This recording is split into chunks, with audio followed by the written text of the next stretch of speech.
네, 안녕하십니까. 정의당 부대표 배준호입니다. 최근 국회에서는 정치개혁특위가 좀 활발하게 선거법 개정을 논의하고 있는데요. 과연 어떻게 선거법이 개정되어야 하는지, 그리고 그 선거법 논의 과정에서 과연 우리 정의당은 어떤 안을 가지고 있는지, 현재 제도는 어떤 것이 문제점이 있는지 우리 당원분들께 좀 더 편안하게 말씀드리기 위해서 오늘 이렇게 동영상을 촬영하게 되었습니다. 자, 먼저 제목부터 보고 한번 가보시죠. 한국의 선거제도 정말 공평한 제도 맞나? 다들 아시는 것처럼 전혀 공평하지 않습니다. 하나씩 예를 보면서 살펴보겠습니다. 자, 연령별 의원 현황 나오는데요. 연령별 의원 현황 보시면 자, 50대 이상이 거의 대부분이십니다. 50대 이상이 한 70% 이상이신 것 같아요. 그런데 30세 미만은 없네요. 30세 미만. 우리 한국 사회에서 최근 들어 가장 힘들어하는 세대 바로 20, 30대 아니겠습니까? 30대도 뭐 보니까 많지는 않은 것 같습니다. 특히 20대 요새 뭐 3포 세대다, 5포 세대다, 7포 세대다 뭐 이런 얘기 나오지 않습니까? 뭐 조만간 9포, 11포 뭐 이런 것도 나올 것 같은데 그들을 대변할 수 있는 국회의원 없다는 거네요. 안타까울 따름입니다. 자, 다음 가보겠습니다. 자, 성별 현황 나오는데요. 성별 현황. 자, 우리나라 국회의원, 지역구 의원이 246명입니다. 246명. 근데 그 중에 남자가 227명, 여자가 19명. 현격한 격차가 있네요. 10배 이상 차이가 나고 있습니다. 이렇게 되는데 뭐 제대로 된 미니 수렴이 될까요? 국회의 구성과 우리 실제 대한민국 국민들 간의 비율 구성이 이렇게 다릅니다. 자, 다음 보겠습니다. 자, 직업별 의원 현황입니다. 직업별 의원 현황. 국회의원들은 과연 어떤 직업들을 가지고 있었나? 국회의원이나 정당이나 전국회의원, 뭐 이분들은 이제 정치인 출신들이라는 거죠. 그리고 이제 그 나머지 분들 좀 살펴보면 학계, 관료, 기업인, 법조인, 사회 엘리트 분들이죠. 아마 여기 있는 정치인분들도 여기 출신들이 많으실 거예요. 그러겠죠. 이 국회라는 곳은 어떻습니까? 국회라는 곳은 어떤 사회의 다양한 목소리를 담아낼 수 있는 그런 공간이어야 되는데 이렇게 특정 사회 엘리트들이 많이 포진되어 있는 국회가 과연 서민들의 마음을 이해하고 다양한 사람들의 목소리를 반영할 수 있는지 이런 거에 대해서 걱정이 됩니다. 다음 가보겠습니다. 자, 재산신고액 현황 나와 있는데요. 재산신고액 한번 보시면 가장 많은 분포를 보이는 건 10억에서 30억 미만, 그러니까 뭐 10억에서 30억 미만을 가진 국회의원분들이 가장 많다고 합니다.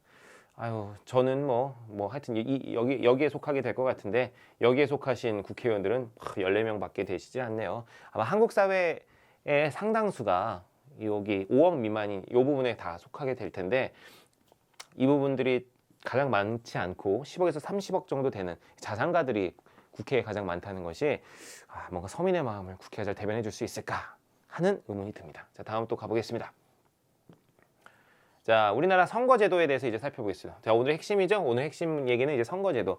왜 아까 그 국회의원들의 분포가 그렇게 사회의 시민들의 분포와는 그렇게 다른 차이가 나타나는가? 뭐 그 중에 원인 중에 하나겠죠. 한국의 선거제도는 이제 병립제입니다. 병립제.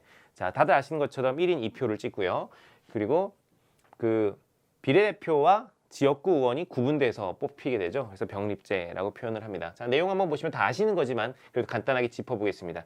지역구는 다수득표 1명만 당선되고 비례대표는 전국투표 비율로 배분합니다. 자, 우리나라 비례대표 몇 명이다? 자, 54명이죠. 다 아시는 것처럼 이 54명을 이 비례선거 정당 투표한 것의 득표율에 따라서 이제 배분을 하게 되겠죠. 그래서 지역구 의원과 비례대표 득표는 별개다. 그래서 완전하게 구분이 되어 있습니다. 이걸 병립제라고 합니다. 정당별 당선자 수, 자, 2012년 자료인데요. 자, 이런 선거제도에서 어떤 문제점이 나타나는지 한번 살펴보겠습니다. 자, 새누리당 지역구 127석 먹었어요. 자, 비례대표 25석 얻었습니다. 자, 그런데 거기에서 얻은 득표율 42.8%입니다. 42.8%. 그런데 합쳐보니까 합계는 152석이 됐습니다. 152석. 전체가 300석인데 152석을 얻게 됐어요. 152석을 얻은 것, 그것은 과반 이상 득표했다는, 과반 이상을 점유했다는 겁니다. 다시 말씀드리면, 자, 그 당의 지지율은 42.8%인데 의석수는 50% 이상을 얻게 됐다는 거죠.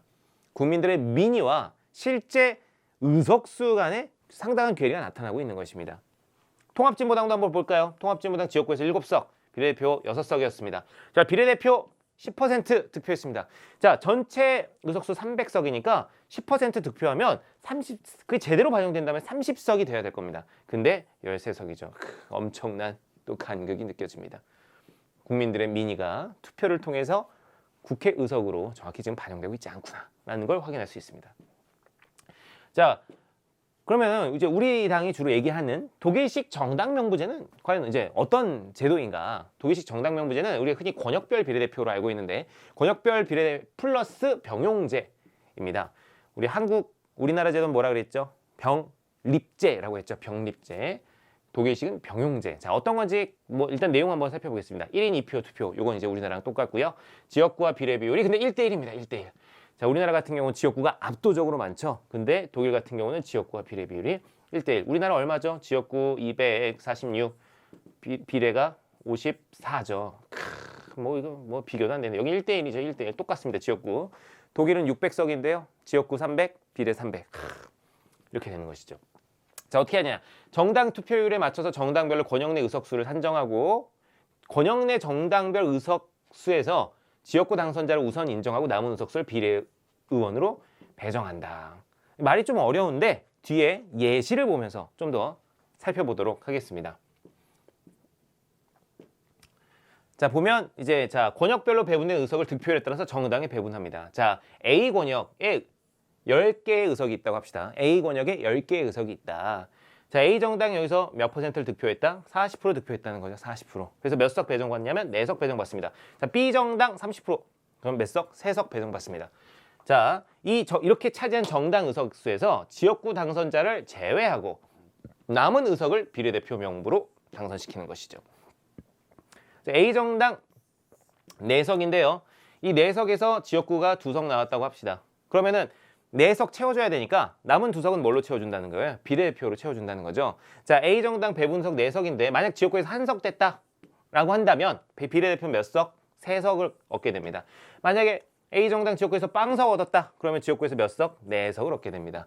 그러니까 전체 의석수는 이미 정당 득표율에 따라 결정이 되고 거기서 지역구 의원 수를 뺀 만큼 비례대표로 채워준다는 것이죠. 그렇기 때문에 지역구 의원의 숫자가 전체 의석수에는 영향을 미치지 않습니다. 이게 이제 독일식이죠. 자, 이걸 한번 우리나라에 적용해 보자라는 겁니다. 자, 우리나라랑 먼저 비교해 보면 우리나라는 병립제하고 있다 그랬죠. 병립제. 지역구와 비례 비율 아까 봤지만 246대 54, 82대 18. 너무 극단적으로 벌어져 있습니다. 만약 우리나라 병용제 실시하면 어떻게 될 것인가? 이런 고민해보자는 거죠. 그래서 지역구와 비례 비율을 2대1로 조정을 한다면 병용제를 실시하고 자, 이게 누구 아니냐면 선관위 아닙니다. 선관위는 상당히 좋은 안입니다. 그래서 중앙선관위의 병용제 안인데 자, 어떻게 되느냐? 자, 새누리당 같은 경우 150 이상에서 128석으로 줍니다. 하하하. 자, 민주당 127석에서 109석 역시 의석수가 줄게 되죠. 자, 통합진보당 같은 경우는 어떻게 되느냐? 130이래요. 13석에서 30석으로 의석수가 오히려 어떻게 된다? 늘게 된다는 거죠. 소수 정당에 유리한 그리고 국민들의 투표 의사가 국회 의석수로 정확히 반영되는 그런 제도라는 거 확인하실 수 있겠습니다. 자, 그리고 새정치민주연합의 박영선 의원께서도 하나 안을 내주셨는데 그럼 박영선 안은 과연 어떤 안이냐? 박영선 안은 이제 보통 권역별 비례대표제 안이라고 이렇게 얘기를 해요. 그래서 사람들이 독일식 아니야? 이렇게 이제 착각을 하시기도 하는데 독일식의 핵심은 병용제였습니다. 병용제. 근데 박영선 안은 병립제예요. 병립제. 그래서 비례대표가 지역구에게 비례대표와 지역구가 완전히 분리돼 있어서 서로 영향을 미치지 않습니다. 그래서 사실 지금 제도와 거의 다르지 않아요. 거의 다르지 않습니다. 자, 1인 2투표 이건 그대로 가는 거고 의원 숫자는 그대로 병립제도 유지. 사실 달라진 게 거의 없습니다. 소선거구제는 현상 유지하고 비례대표만 권역으로 나누는 것이다. 요것만 다르죠. 요것만. 비례대표만 권역으로 나눠줬다. 권역별로 10명 내외. 자, 이게 무슨 소리냐면 현재 비례대표 54석이지 않습니까? 지금 요 명부 전국 비례대표예요. 전국 비례대표 지금 현재 54석인데 그러다 보니까 전국 비례대표 명단 하나만 만듭니다. 현재는 정당별로. 근데 이걸 이제 권역별로 나누게 된다라고 한다면 한 6개 권역으로 나눈다고 하는 것 같은데 6개 권역으로 나누면 한 권역당 이제 뭐 9석에서 10석 정도로 이제 배분이 되겠죠. 10석 내외라고 하니까. 자, 이렇게 되면은 뭐 지금 제도와 뭐 크게 다르지 않은 거 아니냐? 뭐 이렇게 얘기하실 수 있겠지만 소수 정당에게는 이게 더 안 좋아요. 굉장히 치명적으로 안 좋습니다. 왜 안 좋으냐? 자, 54석 자, 현재 54석의 전국 비례대표를 뽑을 때는 그 의석수를 얻으려면 3% 이상 득표를 하면 이제 의석수를 얻게 됩니다. 그런데 이렇게 권역별로 쪼개면은 예를 들면 10석이 있는 권역에서 비례대표로 한 석을 얻으려면은 10석 중에 한 석이니까 최소한 몇 퍼센트는 얻어야 된다. 단순 계산해보면 10% 이상은 득표해야 된다는 겁니다. 소수 정당들의 진입 장벽이 더욱더 커지는 것이죠. 우리가 지금 선거법 개정을 하자고 이야기하는 것은 국민들이 투표한 것이 정확하게 국회의원 숫자에 반영되게 하는 것인데, 오히려 이 안은 그 간극을 더 넓히는 안이라고 얘기할 수 있겠습니다. 그래서 지금 선거법 논의 과정에서 심각하게 고려돼야 될 부분은 아니다라고 말씀드릴 수 있겠습니다. 자, 다음으로 넘어가서, 자, 그래서 우리 정의당의 입장 뭐냐? 권역별 정당 명부 비례대표 우리 이거 쟁취하자라는 겁니다. 한번 예를 들어서 실시해 보겠습니다. 자, 서울 권역부터 서울 권역에 60석이 있다고 가정해 보겠습니다. 자, A 정당 40% 득표했습니다. 그래서 몇 석? 24석 얻게 됩니다. B 정당 40% 역시 24석, C 정당 10% 6석 얻게 됩니다. 뭐 다 이해되시죠? 자, A 정당이 지역구에서 10석을 얻었다고 합시다. 10석. A 정당 지역구에서 10석 얻었어요. 자, 그러면 24석이 채워줘야 되니까 비례대표로 몇 석? 14석을 채워주게 됩니다. 자, C 정당 6석으로 확정됐어요. 자, 지역구에서 한 석 당선됐습니다. 자, 그러면 비례대표로 몇 석 당선시켜준다? 5석 당선시켜준다는 거죠. 핵심은 정당 명부 투표로 이미 의석수를 정해놓고 거기에서 지역구 의원을 뺀 만큼 비례대표로 채워준다는 것이 권역별 정당 명부 비례대표제의 핵심이 되겠습니다. 그래서 우리 정의당 같은 경우 이게 지금까지 지지율을 정의당 그리고 기존의 진보 정당들이 지지율만큼 의석 점유를 하지 못했는데, 이 제도를 실시하면 바로 지지율만큼 의석 점유를 할 수 있다는 것이죠. 그래서 선거법 개정을 위해서 계속 많이 노력을 해왔습니다. 우리 정의당의 얼굴이신 또 심상정 의원께서 아주 많은 역할을 해주셨죠. 심상정 의원께서 이 정의당 정치 똑바로 특위와 당원들의 헌법 소원으로 선거구 인구 편차를 지금 2대1로 바꿔내셨습니다. 전에는 3대1이었는데 인구 편차 3대1이었는데 너무 지나친 거 아니냐, 문제 제기하셔서 2대1로 바꿔냈습니다. 우리가 이렇게 선거법 개정을 하는 이유는 평등선거의 문제죠. 평등선거의 문제입니다.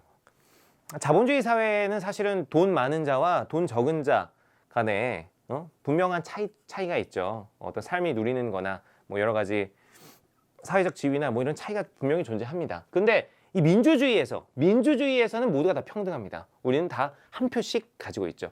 그 모두가 가진 그 한 표의 가치, 저나 이건희 회장이나 뭐 똑같이 한 표를 가지고 있습니다. 그래서 이 한 표의 가치들이 서로 동등하게 만드는 것, 이것이 바로 우리가 꿈꾸는 선거제도 개혁과 관련이 있는 것이죠. 지금 선거제도는 그렇지 않습니다. 지금 선거제도 지나치게 많은 사표를 만들고 있습니다. 그리고 아까 봤지만 인구 편차로 인해 가지고 표의 가치가 동등하게 계산되고 있지도 않습니다. 그래서 이런 것들을 우리가 개선해고자 한다는 것이죠. 자, 지금까지 그 정의당의 그 권역별 비례대표제에 대해서 아주 뭐 독일식이죠. 독일식 권역별 비례대표제에 대해서 간략하게 말씀을 드렸습니다. 실제 이렇게 선거법이 개정이 된다면 우리 정의당은 순식간에 많은 성장을 할 수 있을 것이고 한국 사회의 변화를 이끌어낼 수 있을 것입니다. 그러기 위해서 우리 당원분들께서 이 내용을 정확하게 숙지하시고 주변의 친구분들이나 가족들에게 명확하게 알려주시는 것이 굉장히 중요할 것 같습니다. 그래서 국민적인 그런 선거법 개정 분위기, 정말 국민들의 투표한 것이 그대로 의석수에 반영될 수 있게 만드는 그런 분위기를 한번 우리가 만들어 가야겠다는 생각을 합니다. 자, 지금까지 정의당 부대표 배준호였습니다. 앞으로도 이런 당원분들에게 뭔가를 전달할 수 있는 그런 콘텐츠들을 많이 만들어서 또 찾아뵙도록 하겠습니다. 감사합니다.